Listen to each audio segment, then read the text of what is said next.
akan belajar sekilas mengenai intervensi fisioterapi pada kondisi pre-post operasi. Jadi nanti kita akan membahas bagaimana intervensi yang bisa kita berikan pada kondisi pasien dengan post operasi CABG. Oke, jadi perlu kalian ketahui untuk CABG sendiri itu adalah salah satu upaya operasi untuk pembuatan jalan pintas. Jadi pada pasien-pasien dengan gangguan jantung itu biasanya ada sumbatan pada jantung mereka. Jadi biasanya akan diberikan tindakan oleh dokter jantung atau dokter bedah untuk melakukan operasi. Nah, operasi itu kita kenal dengan CABG atau coronary artery bypass. Nah, sebelum pasien dioperasi, biasanya pasien itu sudah ada di bangsal 2 atau 3 hari sebelumnya sebelum operasi. Apa saja sih yang bisa kita lakukan pada pasien ini? Jadi yang pertama adalah memberikan support mental kepada pasien dengan cara memberikan edukasi dan juga motivasi bahwa operasi ini akan memberikan efek yang baik, lebih baik daripada tidak dilakukan operasi. Kemudian upaya untuk mempersiapkan pasien selain memberikan support mental dan mengurangi kecemasan itu adalah dengan cara memberikan mobilisasi. Kita mulai dari mobilisasi anggota teratas. Selamat sore Ibu. Iya. Perkenalkan saya Aisyah, fisioterapi di Rumah Sakit ini. Bagaimana kabarnya hari ini? Alhamdulillah baik. Oke. Besok operasi ya Bu ya? Iya. Jadi harus berpikir positif. Operasi besok akan berjalan dengan lancar dan nanti setelah operasi kondisinya akan jauh lebih baik. Ya. Oke. Baik, kita mulai latihan untuk hari ini ya Bu ya. Jadi yang pertama adalah latihan bernafas. Ya. Karena kondisinya pasien ini perlu diperhatikan juga. Biasanya vitalsenya itu termonitor, jadi jangan sampai tindakan atau intervensi yang kita berikan menimbulkan kelelahan untuk pasien. Oke, kita mulai dari latihan nafas ya Ibu.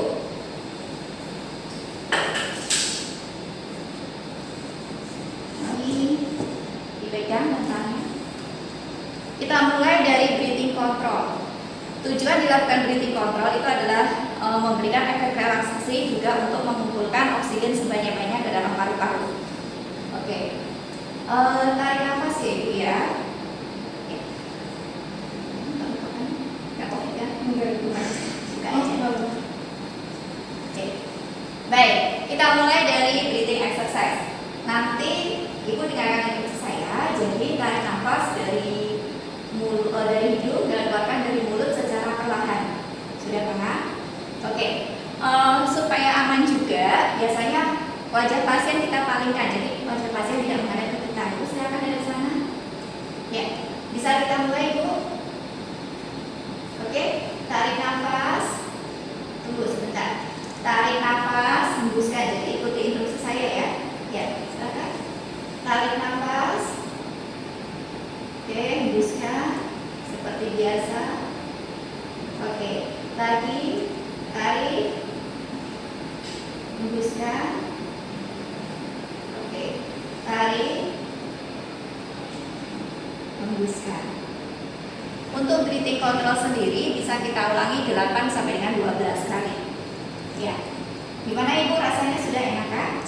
Iya. Selanjutnya selain breathing control, kita juga bisa memberikan atau melatih pasien dengan deep breathing. Jadi tujuan deep breathing ini adalah untuk mengeluarkan udara residu yang tersimpan di dalam paru-paru. Oke. Ibu, sekarang kita latihan nafas lagi. Jadi nanti hirup nafas sebanyak-banyaknya dari hidung, kemudian nanti mulutnya agak mencucu dan mengeluarkan nafas melalui mulut sampai habis. Oke, silakan menghadap ke sana. Ya, tarik nafas. Oke, hembuskan. Iya. Tarik nafas. Hembuskan. Tarik nafas, hembuskan. Ya. Untuk deep breathing ini maksimal bisa kita berikan dengan pengulangan 8 kali. Jadi sebenarnya tidak lebih dari itu. Oke, saya ambil bantalnya. Sekarang kita coba latihan untuk mobilisasi anggota teratas. Bu, nanti tangannya diangkat seperti ini ya, sampai maksimal sambil tarik nafas. Tarik nafasnya nggak usah dalam, biasa aja, nafas yang rileks. Oke, silakan. Angkat. Oke, sambil tarik nafas. Kemudian sebentar, maksimalkan. Oke, kalau maksimal hembuskan sambil diturunkan tangannya.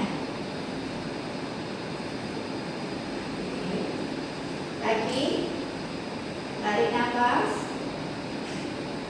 Oke, hembuskan.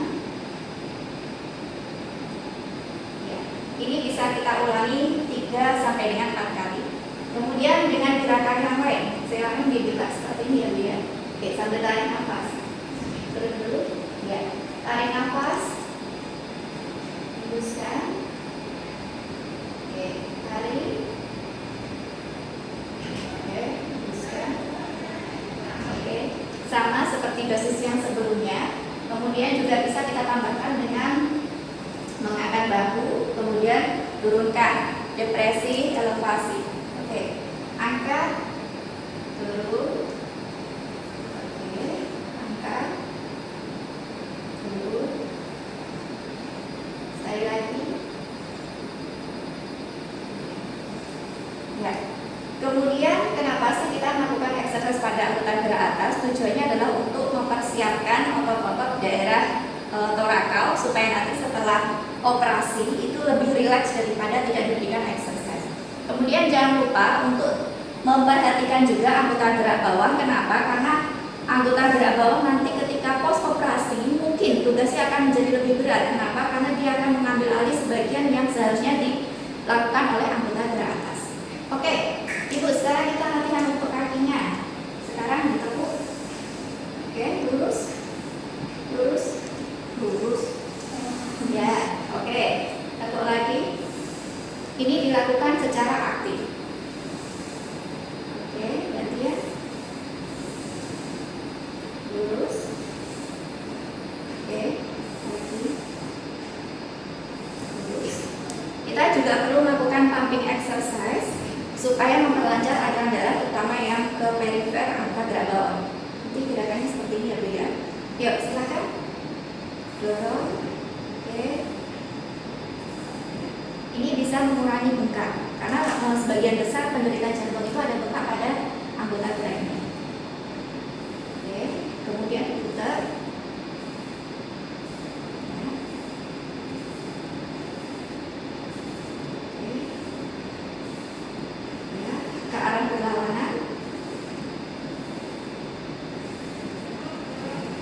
Oke, cukup. Ya, begitu ya Bu, latihan untuk hari ini. Mudah-mudahan besok operasinya berjalan dengan lancar. Oke, nanti kita ketemu lagi setelah operasi ya Bu ya. Selamat istirahat. Terima kasih.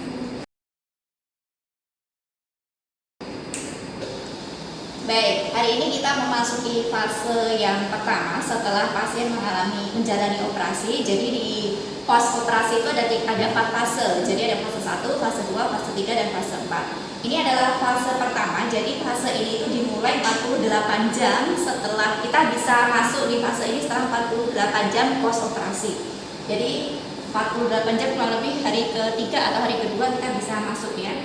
Baik, kita mulai melakukan asesmen singkat. Jadi supaya kita bisa memastikan apakah pasiennya ini dalam kondisi yang sudah sadar betul atau belum. Jadi asesmen ini juga bisa kita mulai dengan menanyakan nama, usia, keluarga terdekat atau tempat tinggal. Di fase 1, kondisi pasien itu ada di ICU atau di ICU, sehingga biasanya pasien ini masih termonitor, masih ada terpasang beberapa selang, termasuk juga untuk memonitor vital sign. Baik, selamat pagi Ibu. Pagi Ibu. Ya. Bagaimana hari ini kabarnya? Iya. Oh, dengan Ibu siapa? Alena. Ibu Alena. Jadi pastikan identitas yang disebutkan oleh pasien sama dengan yang ada di rekam medis. Ibu usianya berapa? 21 tahun. Oke, masih enggak ya? Maaf ya, saya panggil Ibu. Oke, baik. Apakah merasa pusing, mual? Cuman agak-agak pusing itu, tapi tak terlalu mual. Oke, untuk bekas luka sayatan operasinya sakit tidak? Udah mendingan. Oke, sudah mendingan. Jadi biasanya pasien di fase ini masih ada pengaruh dari obat-obat analgesik dan efek sampingnya adalah pasien lebih mudah untuk mengantuk. Oke, Mbak Alena, hari ini kita akan melakukan fisioterapi ya. Setelah kemarin kita sudah ketemu pada fase sebelum operasi dan hari ini adalah hari pertama setelah operasi. Hari pertama di sini maksudnya adalah hari pertama ketemu kita. Baik, kita latihan nafas dulu ya. Masih ingat ya yang kemarin ya? Jadi kalau pasien jantung itu memang sebaiknya posisi tidurnya adalah half lying, jadi supaya lebih mempermudah pasien untuk bernafas. Karena kalau misalkan dia tidur prone lying itu biasanya akan memunculkan sesak nafas. Ya, kita pakai bantal, taruh di dadanya, kemudian kita pasien untuk pegang di bantal itu. Tujuannya adalah supaya kita bisa memberikan kompresi menekan luka intusi. Dan jangan lupa kalau misalkan di sini pasien tidak termonitor, maka kita harus siap untuk melakukan pemeriksaan vital sign. Baik, sudah siap Mbak Rena? Ya. Jadi kita latihan nafas seperti biasa ya, breathing control. Jadi tarik nafas dari hidung, keluarkan dari mulut. Ya. Lagi.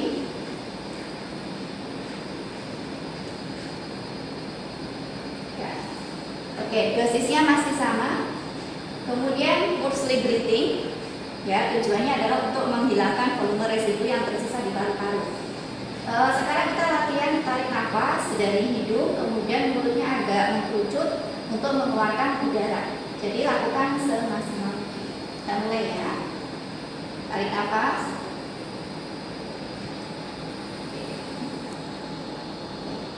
Tarik nafas. Bisa. Ya. Dengan dosis yang sama maksimal adalah 8 kali pengulangan.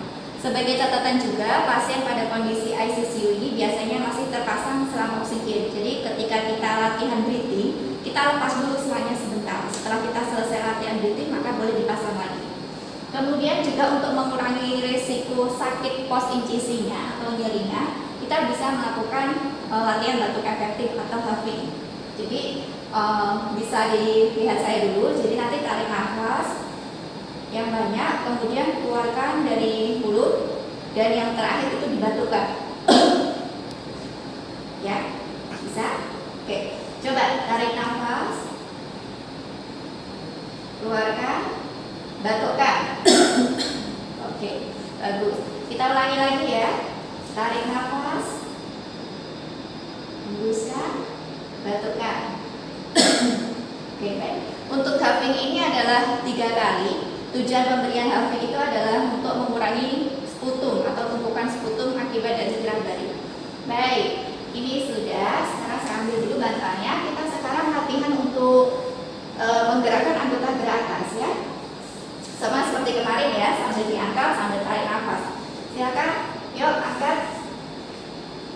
Oke, pelan-pelan. Kondisi pasien tentunya berbeda. Dari preoperasi itu tidak ada incisi. Nah, setelah post operasi ada incisi, maka gerakannya pun harus lebih pelan. Dulu. Oke, angkat.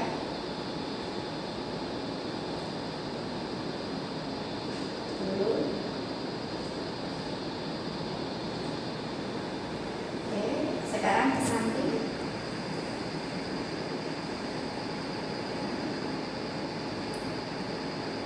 Jadi gerakan ini sekaligus untuk mobilisasi sangkar tulang.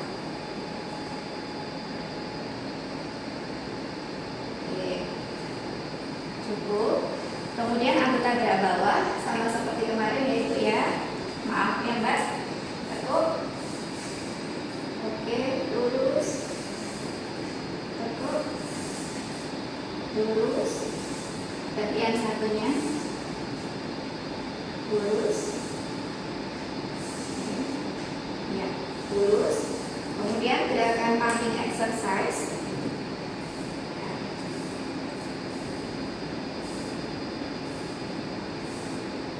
Pumping ini bisa kita lakukan 1 sampai dengan 2 menit, atau kadang ada juga yang melakukan hitungan. Ya, sekarang dibuka.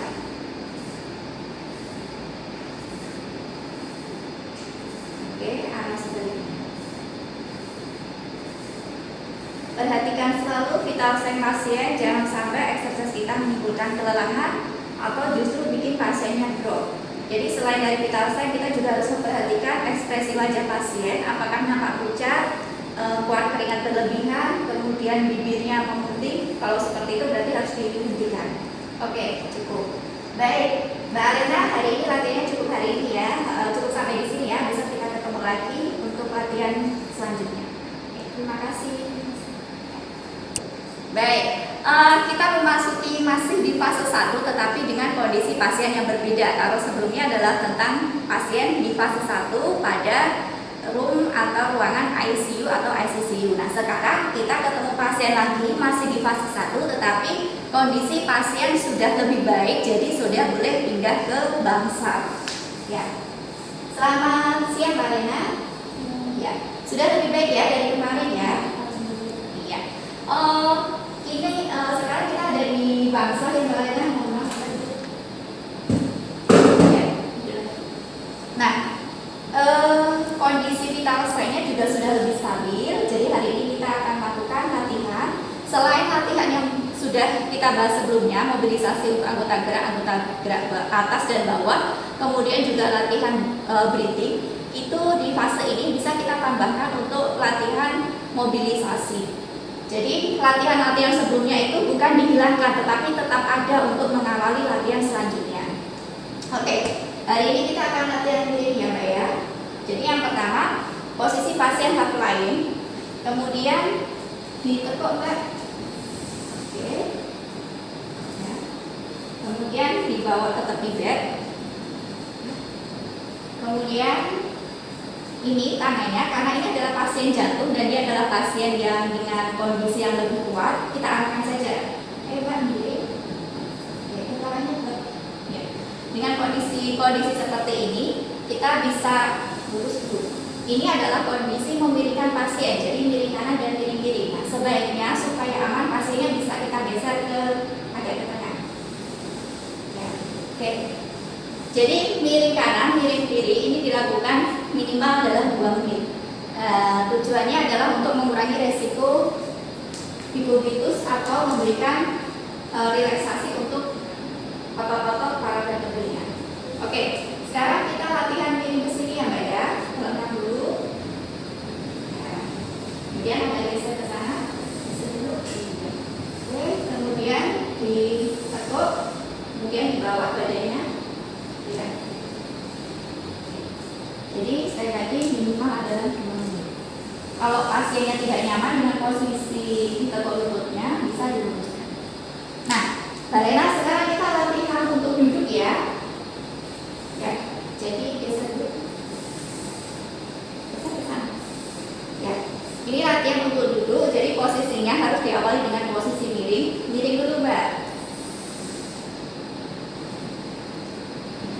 Oke. Kemudian kita bantu untuk menurunkan kaki pasien. Jadi duduk seperti ini. Mbak Lena nanti tekan tangannya ke sini, sikunya menekan. Saya bantu pose dari sini. Saya bantu untuk menarik ininya ya. Oke, hitungan ketiga kita mulai ya. 1, 2, 3. Oke. Bisa juga dengan cara yang lain.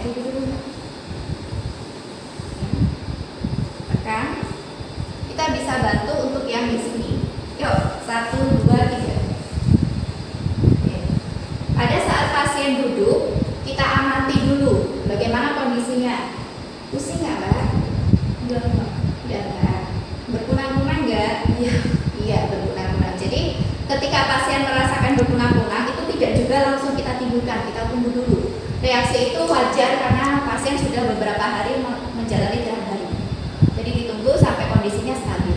Jika memang tidak memungkinkan, baru kita arahkan pasien untuk tidur kembali. Tapi jika memang pasiennya bisa melanjutkan, maka bisa kita posisikan duduk seperti ini 2 sampai dengan 3 menit. Oke.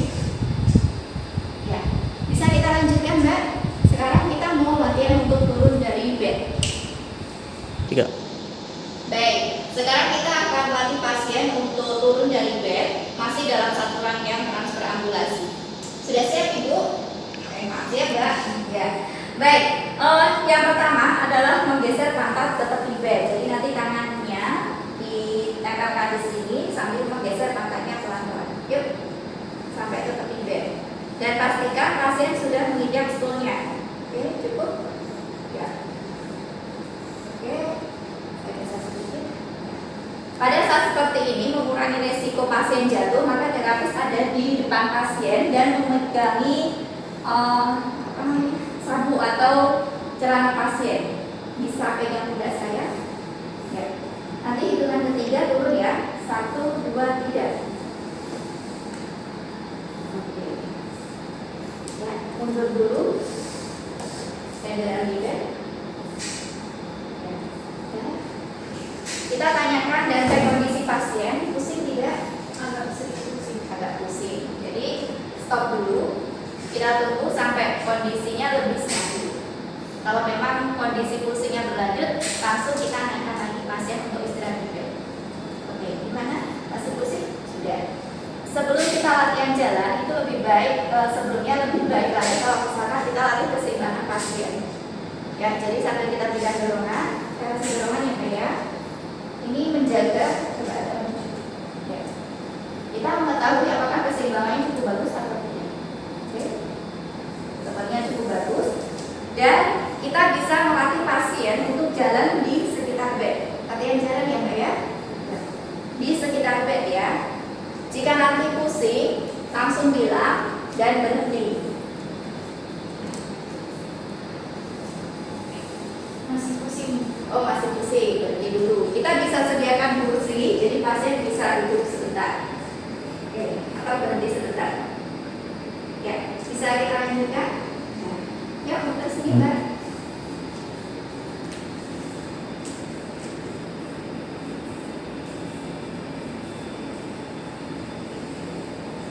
Oke. Ya, jadi latihan jalan di sekeliling bed ini bisa kita ulangi 2 sampai dengan 3 kali. Sekali lagi memperhatikan kondisi umum pasien. Jika memang memungkinkan, maka durasinya bisa kita tambahkan atau dosisnya bisa kita naikkan. Oke. Latihan balik lagi ke bed. Ya.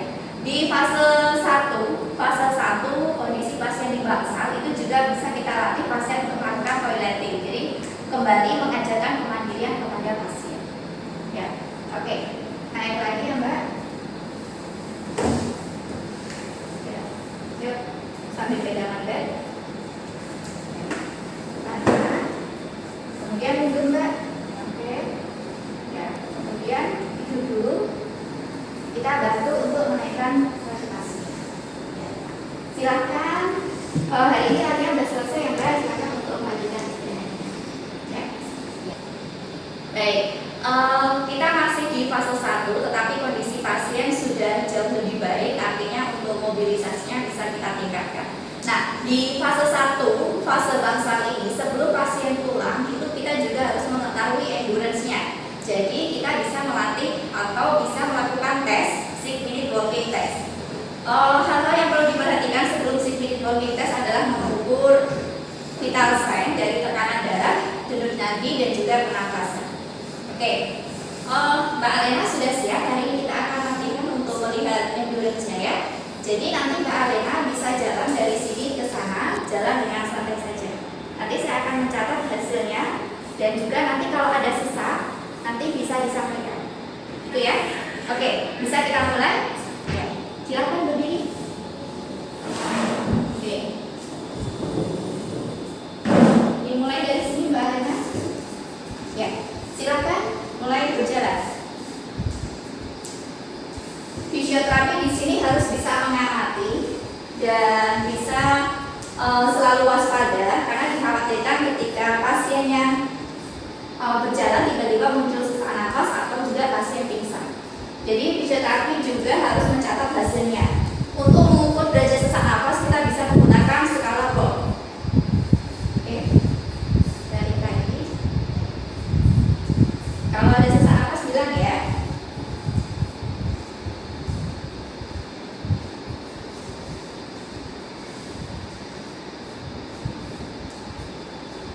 Agak sesak. Oh agak sesak, berhenti.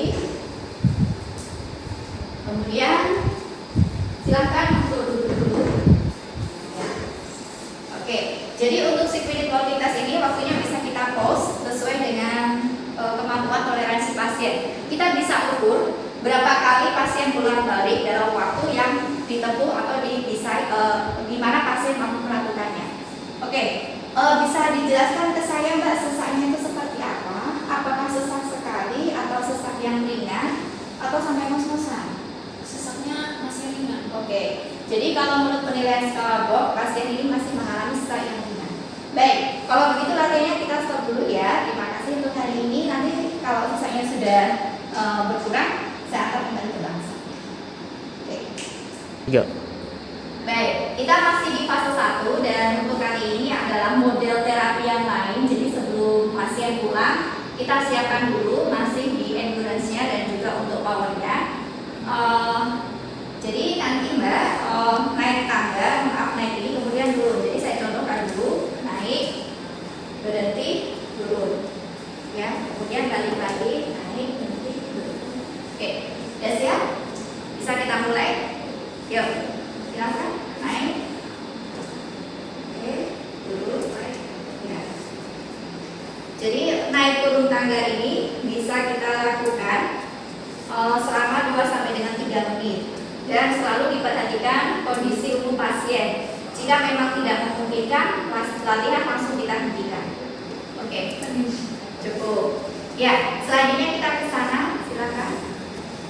Bentuk latihan yang lain dari fase 1 ini, ketika pasien sudah mau pulang, bisa kita berikan latihan, silakan duduk untuk starting bicycle. Ya, jadi gerakannya sama seperti mengayuh sepeda. Ya. Dan ini dilakukan dengan santai saja. Untuk waktunya bisa 3 sampai dengan 5 menit dan jika memungkinkan bisa kita naikkan dosisnya sampai dengan 10 menit. Selalu kontrol kondisi pasien sebelum, saat, dan juga setelah. Saat itu adalah ketika di tengah-tengah latihan, kemudian langsung kita cek vitalsenya. Oke. Cukup, sekarang kita latihan untuk menggunakan treadmill. Jika pasien kondisinya pusing atau lelah, bisa kita hentikan dulu. Ya siap, Mbak? Ya, silakan naik. Untuk kecepatannya, tidak perlu terlalu cepat juga, ataupun juga tidak terlalu lambat. Jadi, sekali lagi menyesuaikan dengan kondisi pasien. Oke, relax, lihat sana, Mbak. Sambil kita atur pola nafasnya, jangan sampai menimbulkan kelelahan kepada pasien. Ya. Oke, berhenti dulu. Sekarang naik. Ya, digoyangkan. Ya. Ini adalah bentuk latihan yang lain untuk relaksasi juga dan untuk melihat endurance pasien. Cukup.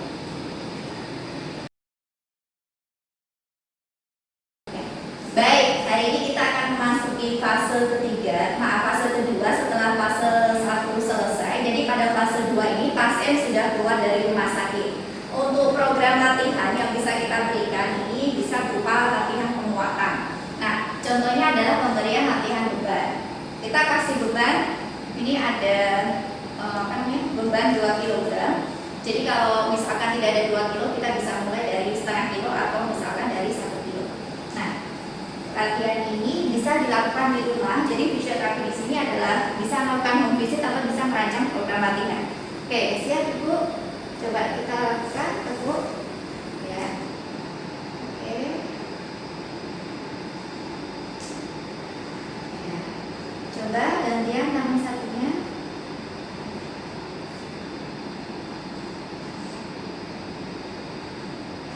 Oke. Kemudian sekarang diarahkan ke samping.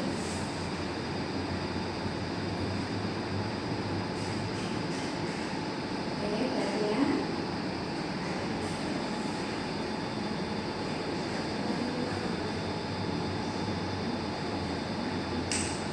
Ya.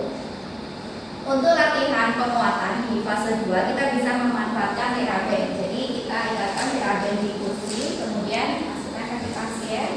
Kemudian nanti kita minta pasien untuk meluruskan kakinya seperti ini sesuai dengan batas kemampuan pasien. Artinya tujuan di sini memang untuk endurance dan juga power, tetapi kita tidak yang memaksa. Nanti digerakkan seperti ini ya, Mbak ya. Oke, sudah siap? Yuk, angkat. Oke, turun, angkat.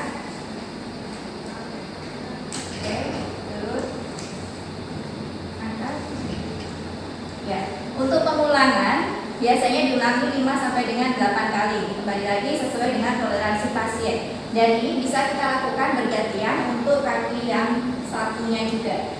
Kemudian program latihan yang selanjutnya kita bisa menggunakan shoulder wheel. Nah, ini praktis sekali. Jadi nanti kita minta pasien untuk melakukan gerakan memutar seperti ini, ya. Ini sangat baik untuk melatih atau meningkatkan mobilisasi torak. Ini posisinya. Ya. Coba digerakkan lagi. Ini Mbak. Pinggirnya. Nah, oke. Yuk. Maju lagi. Maju lagi.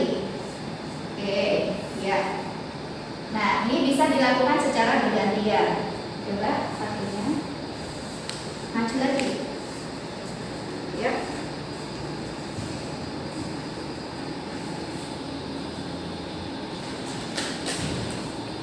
Oke, cukup.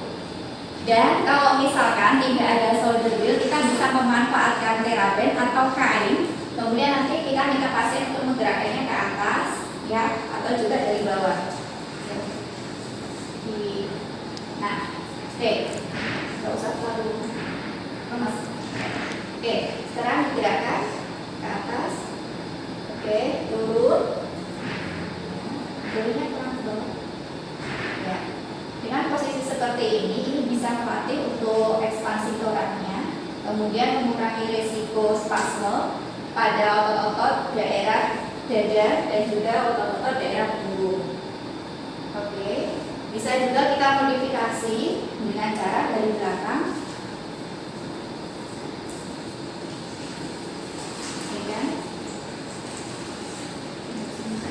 Nah, kemudian digerakkan. Oke, modifikasi gerakan. Ya. Kalau diperhatikan pada posisi seperti ini, maka akan terjadi traksi pada otot-otot sekitar ini ya, dada. Sehingga akan, karena biasanya untuk pasien jantung itu posisinya anatomisnya seperti ini, jadi perlu kita lakukan traksi ke arah yang berlawanan. Cukup. Jadi intinya pada program fase 2 ini, di mana pasien sudah boleh kembali ke rumah, untuk aktivitasnya adalah kembali kepada aktivitas normal. Jadi bisa kita edukasikan kepada pasien untuk melakukan aktivitas sehari-hari di rumah, seperti kalau cewek ya kita bersih-bersih seperti itu sebenarnya sudah diperbolehkan. Atau mempersiapkan jika memang pasiennya ini masih aktif bekerja, maka kita persiapkan untuk endurance-nya supaya nanti pasien bisa kembali bekerja.